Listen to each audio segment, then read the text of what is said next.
My poker career started out like most, a few guys at a home game playing super small stakes.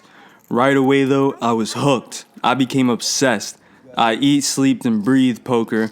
I was studying 24/7, and once I started studying, that's when I started winning, and I mean really winning. Every month was a good month right off the bat. About a year later, I finally turned 21. I went to the casino for the first time, and I remember it like it was yesterday. I won like 800.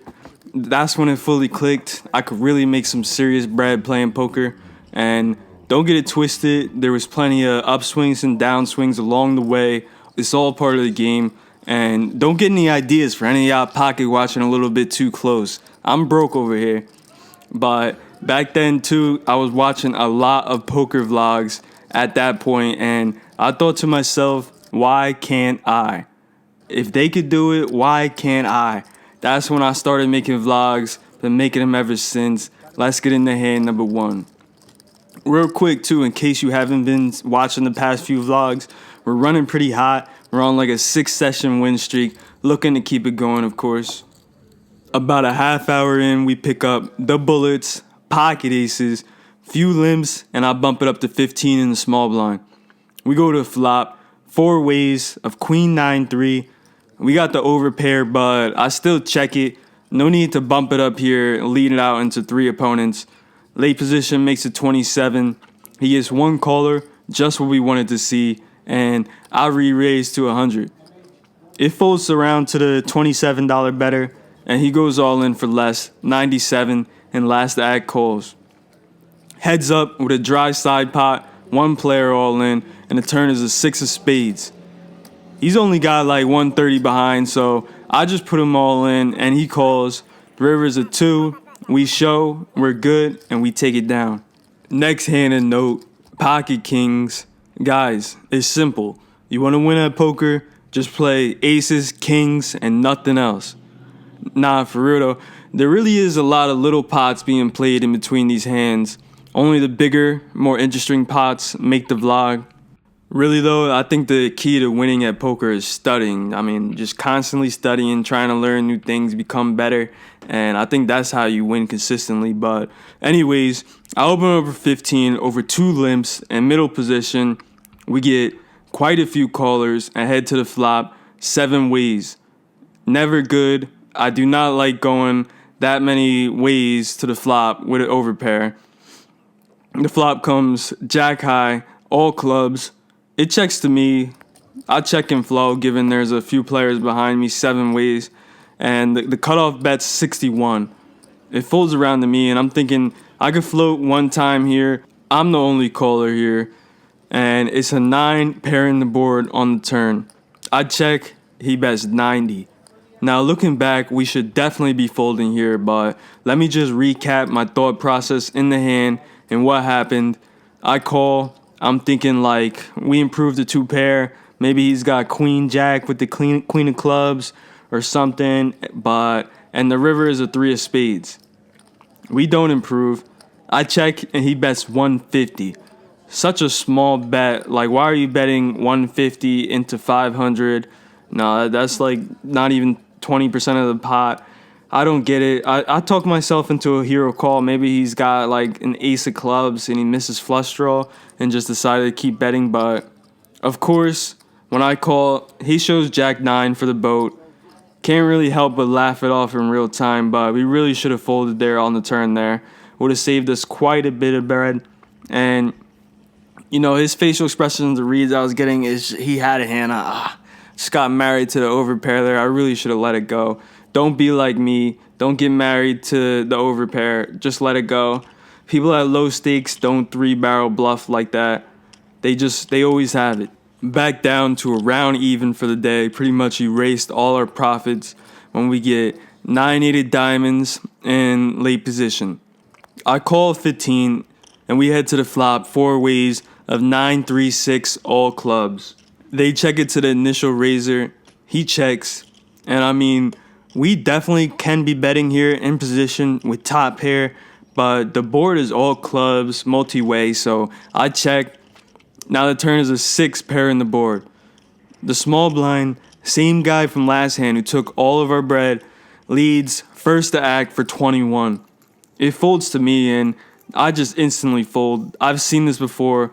I'm having like deja vu from this guy. Not getting me twice. I learned from my mistakes. Jack 8 of clubs in the big blind.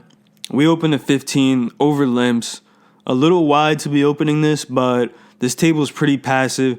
Not really worried about a re-raise here. Four ways now to the flop of 2-8 king with 2 clubs. We got the flush draw. The small blind checks. I check 2. I'm usually not c-betting out of position to 2 or more players. The button bets 25 and the small blind calls.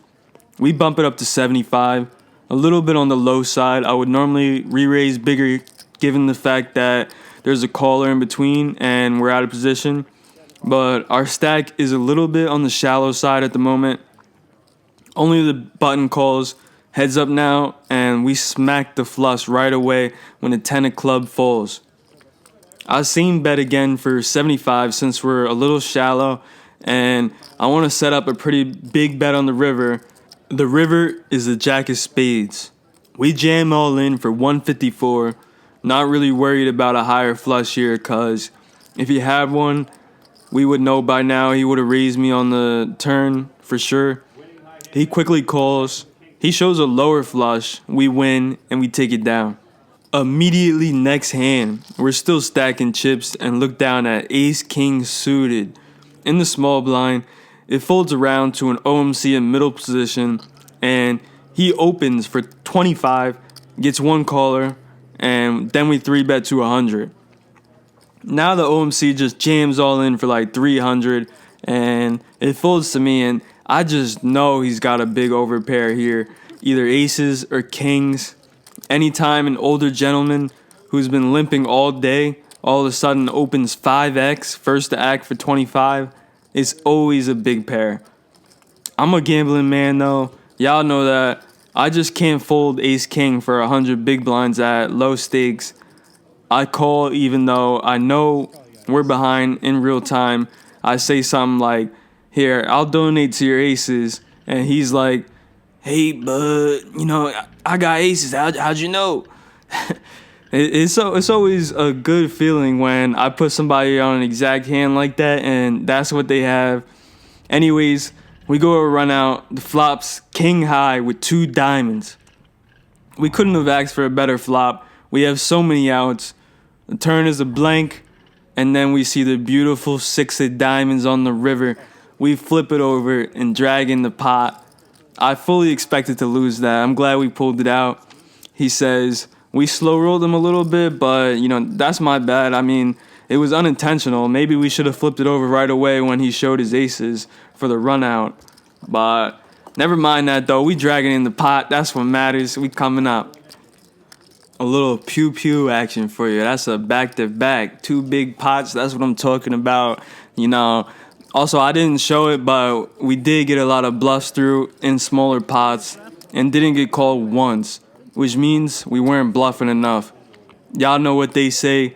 If you don't get caught bluffing, you ain't bluffing enough. And so we really wasn't bluffing enough because nobody even paid us off once.